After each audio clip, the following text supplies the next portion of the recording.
नाशिकमध्ये एक मोर्चा निघाला होता, जो मोर्चा लक्षवेधी ठरला। त्याचं कारण म्हणजे या मोर्चात सहभागी झालेले दोन पक्ष, उद्धव ठाकरेंची शिवसेना आणि राज ठाकरेंच्या मनसेनं नाशिकच्या रस्त्यांवरती आपली एकत्रित ताकद दाखवली।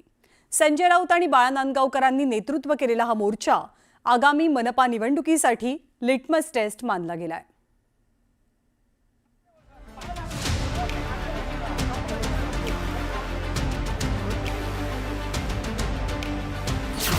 मनसे आणि शिवसेना उबाठाचा एल्गार,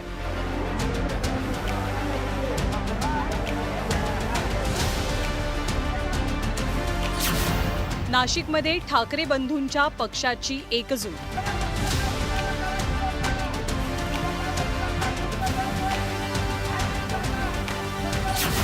युतीपूर्वी दोनही पक्षांचं मोर्चातनं शक्तीप्रदर्शन। नाशिकमध्ये आज दोन्ही ठाकरे बंधूंची एकत्रित ताकद दिसली। निमित्त होतं जनाक्रोश मोर्चाचं। उद्धव ठाकरेंची शिवसेना आणि राज ठाकरेंच्या मनसेनं नाशिकमधल्या विविध समस्यांवरती एकत्रित आवाज उठवला। या दोनही पक्षांनी मिळून काढलेला हा मोर्चा महानगरपालिकेची रंगीत तालीम मानला जातोय। या मोर्चाचं वैशिष्ट्य म्हणजे दोनही पक्षातले पहिल्या फळीचे नेते या मोर्चात सहभागी झालेले, त्यामुळे या मोर्चाला वेगळं महत्त्व प्राप्त झालं। संजय राऊत आणि बाळा नांदगावकरांनी या मोर्चाचं नेतृत्व केलं। राऊतांनी तर नाशिकमधल्या समस्यांना थेट नेपाळमधल्या अराजकतेशी जोडलंय। नेपाळमध्ये लोक रस्त्यावर का उतरले? त्याचं कारण नाशिकमध्ये प्रचंड भ्रष्टाचार, सरकारी पैशाची लूट, अंमली पदार्थाचा प्रचंड व्यापार, तरुण मुलं नशेच्या आहारी गेली जे नाशिकमध्ये दिसतात, महिलांवर अत्याचार।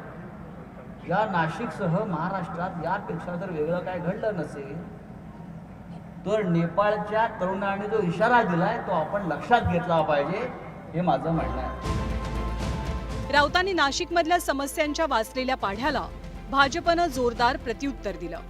राऊतांनी ड्रग्सच्या मुद्द्यावरनं केलेल्या टीकेवर भाजपनं बोचरा पलटवार केलाय। गेल्या 15 वर्षापासून संजय राऊत उभाटा गटाचे नाशिकचे संपर्क प्रमुख आहेत। कुठल्या गुंडांना कशा पद्धतीनं संजय राऊत यांनी हाताशी धरून नाशिकला बदनाम केलं, नाशिकचं राजकारण खराब करण्याचं काम जर का कोणी केलं असेल तर त्याला संजय राऊत जबाबदार आहेत। संजय राऊत प्रभू रामचंद्राच्या पवित्र पदवशाने पावन झालेली नाशिकची भूमी आहे आणि या नाशिकच्या भूमीत मारीच्या सारख्या राक्षसाच्या भूमिकेत येऊन संजय राऊत अशा पद्धतीनं नाशिकला बदनाम करतात। नाशिकमधल्या आजच्या जनाक्रोश मोर्चाला मिळालेला प्रतिसाद हा लक्षणीय होता।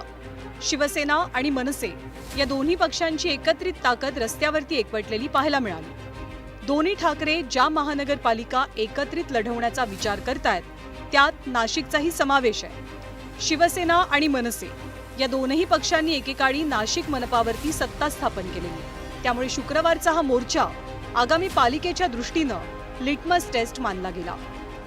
राज्याच्या मुख्यमंत्र्यांनी दत्तक घेतलेल्या नाशिककडे लोकांच्या केवढ्या मोठ्या भावना होत्या की आज मुख्यमंत्र्यांनी आमचं शहर दत्तक घेतले तर त्यांच्याकडून आमच्या अपेक्षा होत्या आणि ते करू शकतात, त्याच्यावर आमचा विश्वास होता।